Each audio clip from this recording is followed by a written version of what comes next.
everyone, welcome back to my channel. Welcome back to the couch as we review Where the Crawdads Sing. Now, by Delia Owens.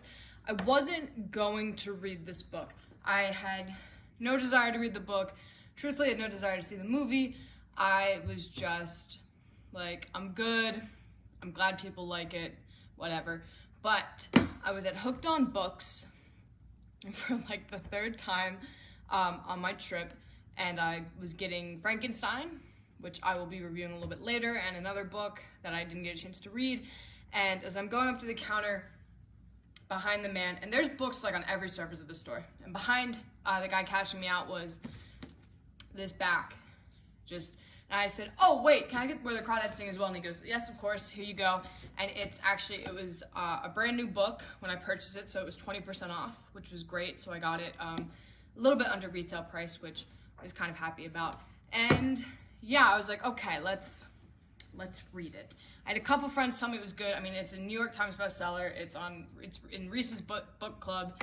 They're making a movie out of it. Taylor Swift wrote a song for it. I thought, okay, let's see what this is about.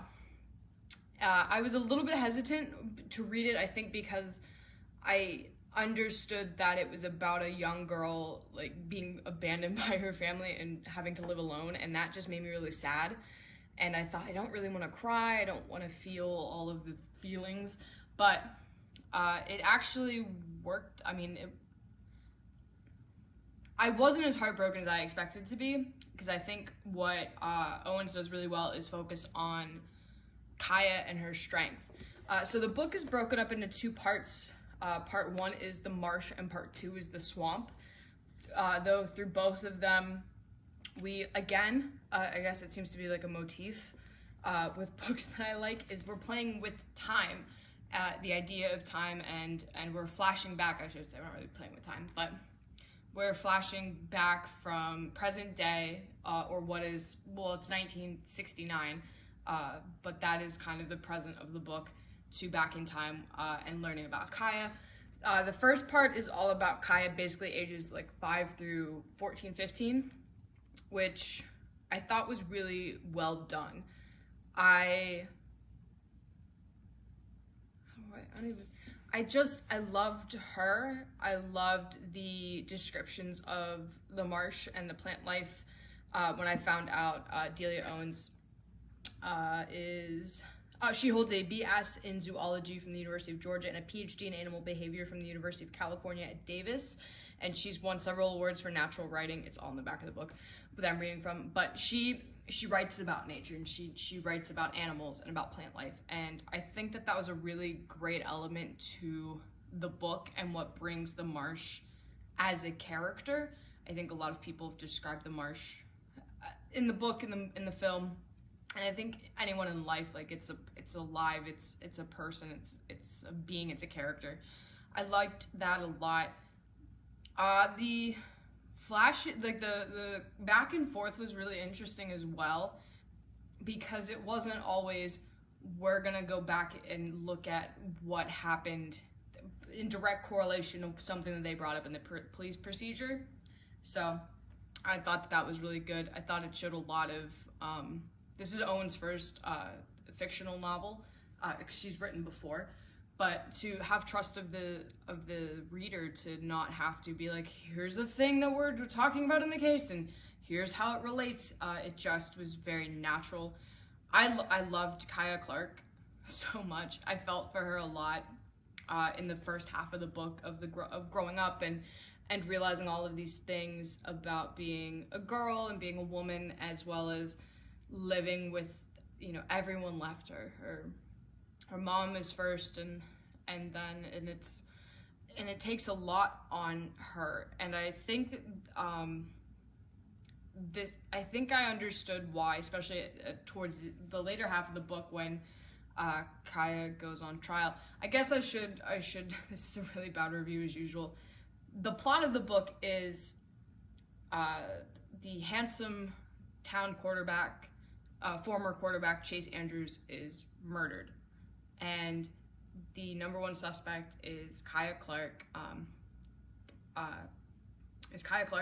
who is, they call her the Marsh Girl. She is somebody who is like a recluse. She lives out in a shack in the marsh and doesn't really do much in town, and everyone has these ideas about her and the speculation and everything, and they think that she killed him as some sort of revenge plot. And that is the book. I will say right now, from here on out, there's going to be spoilers. So if you don't want to be spoiled, I recommend the book a lot. I recommend reading it. Go pick up Where the Crawdads Sing, wherever you like to pick up books, by Delia Owens. Go do that.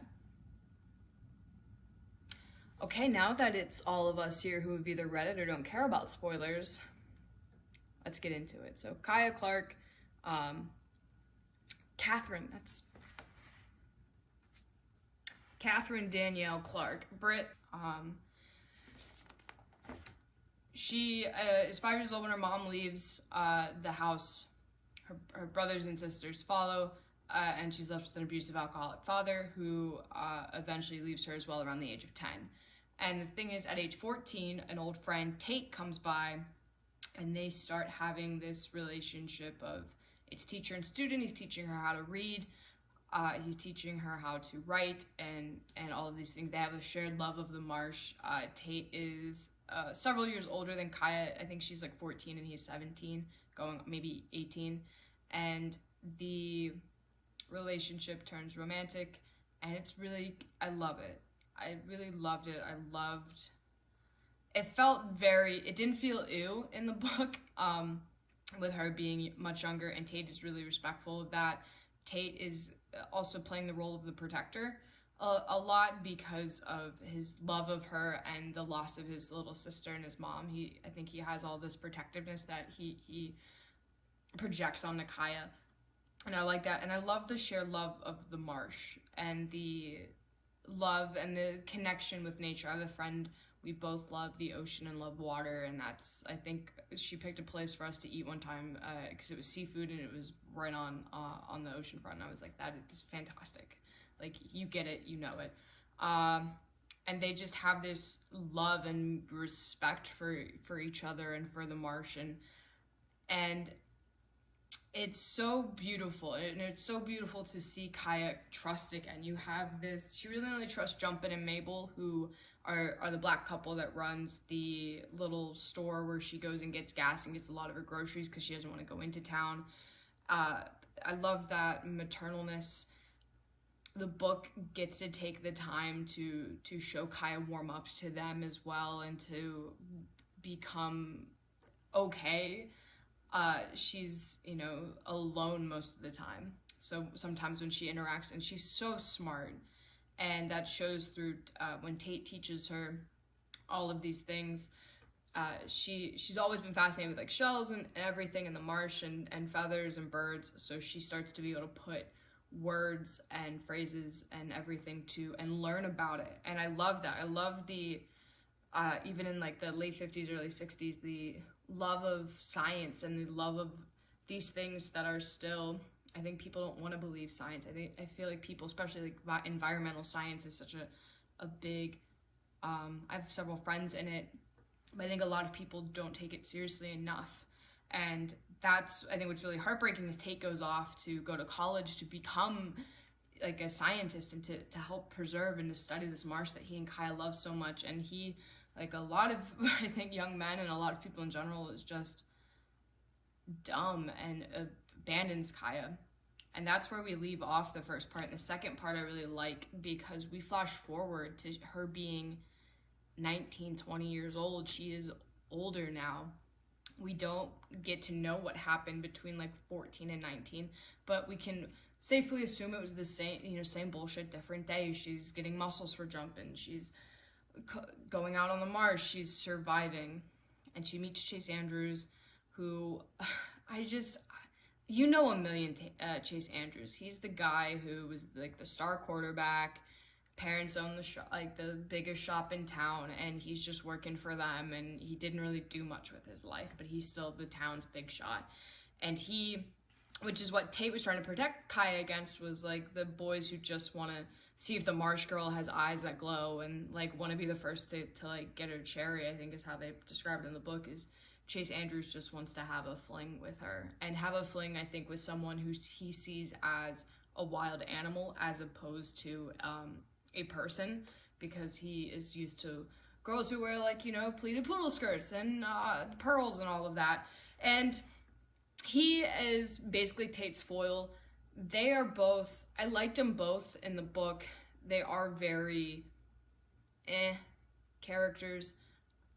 Tate has a lot of dimension to him. Chase not so much, but I think that's the point of Chase.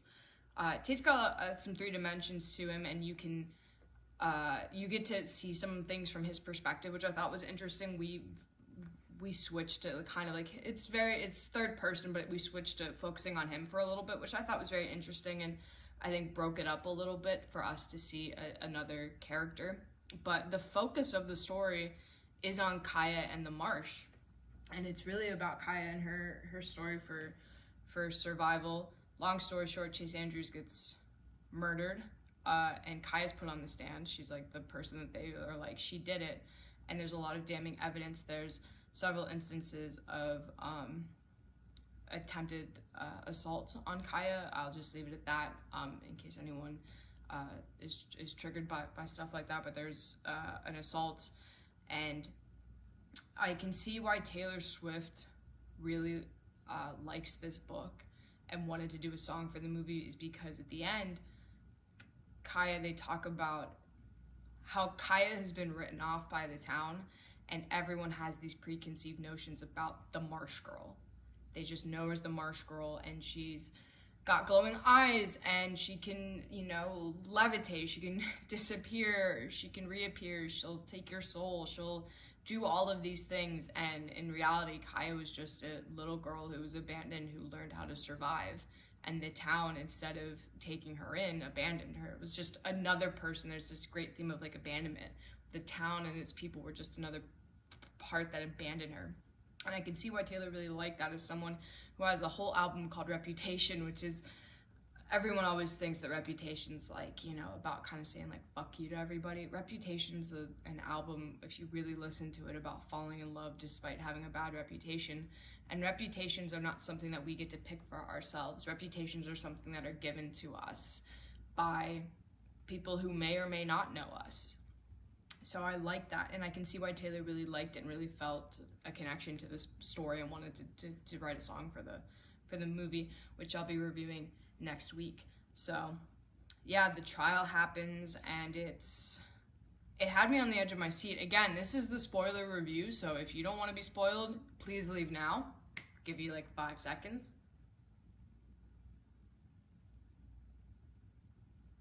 Okay, we're back. I guessed that Tate killed him because of everything involving the red hat, which I thought was a really great kind of just thing throughout the book, like a motif. Delia Owens talked about Tate wearing a red ball cap for most of his childhood, and then wearing like a red like beanie and the whole thing. So I liked that, and I liked that it led us to believe that. And then, yeah, and that's the great thing, the trial ends. Again, if you don't want to be spoiled, leave. Trial ends. Kaya is not convicted. She's found not guilty by, I think, a town that has a really guilty conscience about abandoning her. And she and Tate get to go live in the marsh for the rest of their days. I definitely thought the book was going to end there. It was super bold, and I kind of liked it, where, you know, you see Tate and Kaya through the years, and then you see her at her death.